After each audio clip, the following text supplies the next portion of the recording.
Pantai Baro terletak di Desa Gebang Mekar, Kecamatan Gebang, Kabupaten Cirebon, Jawa Barat. Pantai Baro dibangun pada tahun 2003 sampai 2004 sebagai pelabuhan. Namun, seiring berjalannya waktu, Pantai Baro dijadikan sebagai tempat pariwisata. Harga tiket masuk untuk menuju Pantai Baro hanya Rp2.000 per motor, dan jikalau mobil hanya membayar Rp3.000 saja. Pantai Baro memiliki pesona indahnya laut dan pantai yang sangat luas. Pantai Baro juga menyediakan macam-macam kuliner seperti minuman dan makanan, lalu adanya pemancingan, dan adanya wisata yang menarik seperti pengunjung bisa melihat langsung indahnya pantai dengan menaiki perahu. Perahu ini dikenakan biaya Rp10.000 per orang.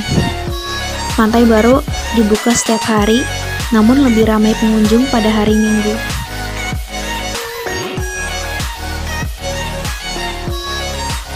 Aspek pariwisata, salah satunya adanya pengunjung wisatawan. Wisatawan biasanya ke sini bersama keluarga, tujuannya hanya untuk jalan-jalan dan refreshing. Alasan mereka memilih Pantai Baro karena pemandangannya yang indah, cuacanya bagus, anginnya segar. Para wisatawan biasanya mengajak keluarganya. Menurut wisatawan, fasilitas yang ada di Pantai Baro memadai, yaitu adanya perahu, WC dan kamar mandi, lalu ada pemandangan yang indah. Berdasarkan hasil kebersihan, menurut mereka, Pantai Baro kurang menjaga kebersihannya karena banyaknya sampah yang tercecer. Lalu untuk tiket masuk, menurut mereka sangatlah terjangkau dan murah. Aspek pariwisata yang kedua yaitu pemancingan. Banyaknya wisatawan yang mengunjungi Pantai Baro, lalu mereka akan mancing di Pantai Baro tersebut.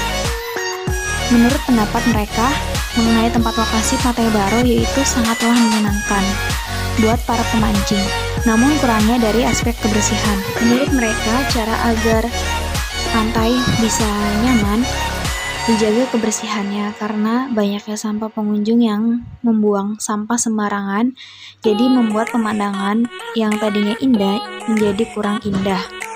Lalu menurut mereka, dari sarana prasarana kurang lengkap karena WC dan kamar mandi itu sangatlah sedikit ruangannya. Lalu mereka lamanya memancing itu biasanya secapek-capeknya karena dapat atau tidaknya ikan itu tergantung dari penghasilan mereka. Kurang lebih mereka akan memancing selama 5 jam. Itu tergantung banyaknya ikan yang sudah ditangkap. Hasil tangkapan ikan itu, jika misalkan banyak, itu akan dijual ke kongsi. Tapi jika hasil tangkapan ikannya sedikit, mereka akan membawanya pulang untuk dijadikan lauk pauk sehari-hari. Para pemancing ini biasanya menangkap ikan baramudik yang beratnya sekitar 2 kilo. Terkadang juga para pemancing mendapatkan ikan yang lainnya tergantung dari hasil tangkapan mereka pada hari itu. Aspek budaya yang biasa terjadi di Pantai Baro yaitu adanya nelayan dan madranan. Madranan ini biasa dilakukan 1 tahun sekali, dan jumlah nelayan yang biasa pergi ke laut yaitu sekitar kurang lebih 1.000 orang. Hasil tangkapan dari nelayan tersebut biasanya setiap hari sekitar 2 kilo itu dapat. Jikalau hasil ikannya lebih banyak dari itu, biasanya mereka dijual ke kongsi. Hasil tangkapan ikan-ikan bisa berupa ikan bandeng, ikan belana, ikan belama, ikan lundu. Lalu permasalahan yang terjadi yaitu, apakah cuaca bisa mempengaruhi pendapatan hasil ikan oleh para nelayan? Jawaban mereka yaitu iya, sangat mempengaruhi. Karena jikalau pasang, mereka hanya mendapatkan sekitar 5 kg ikan, dan menurut mereka jumlah tersebut sangatlah banyak. Namun jikalau lagi surut lautnya, beliau mendapatkan 1-2 kg ikan. Tentunya hasil tangkapan para nelayan itu tiap harinya berbeda-beda. Lalu permasalahan selanjutnya yang sering terjadi yaitu, adakah efek pandemi yang mempengaruhi aspek wisata dan para nelayan tersebut? Jawaban mereka yaitu tidak, karena wisata di Pantai Baru ini setiap harinya masih ramai dan Pantai Baru itu selalu buka dan tidak pernah tutup. Lalu efek untuk para nelayannya itu tidak ada ya, karena walaupun saat pandemi juga para nelayan akan mencari ikan di laut seperti hari-hari biasanya. Lalu aspek selanjutnya yaitu budaya. Budaya yang sering terjadi di Pantai Baro yaitu adanya nadran. Nadran ini dilakukan oleh para nelayan 1 tahun sekali. Nadran ini juga diikuti oleh para nelayan, para kongsi, dan para masyarakat terdekat di desa Baro Gebang. Acara nadranan ini biasanya para nelayan menyumbang sesaji kepala kerbau. Permasalahan yang terjadi yaitu mengapa menggunakan kepala kerbau? Jawaban para nelayan yaitu karena sudah menjadi tradisi dan budaya dari kakak nenek moyang yang harus dilakukan secara turun-temurun. Timbulnya permasalahan yang terjadi, yaitu apa fungsi nadran?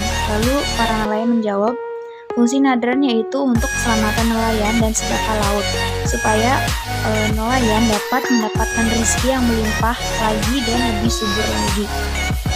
Acara nadranan ini biasa dilakukan pada waktu setelah Hari Raya Idul Fitri.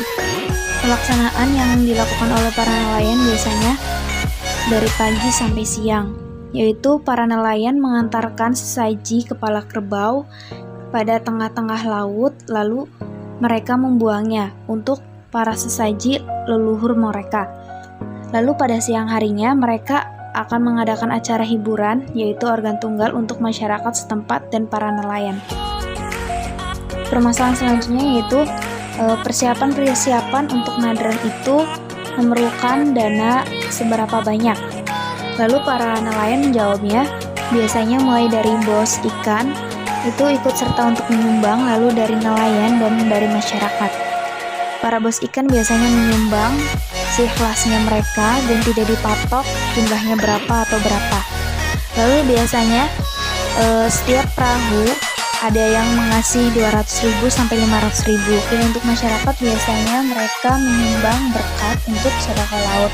Lalu untuk para tamu undangan mereka tidak ikut serta untuk menyumbang, karena fasilitas seperti makan, minum, snack, dan lain-lain itu sudah disediakan oleh para nelayan dan panitia yang ada di desa Pantai Baro Gebang.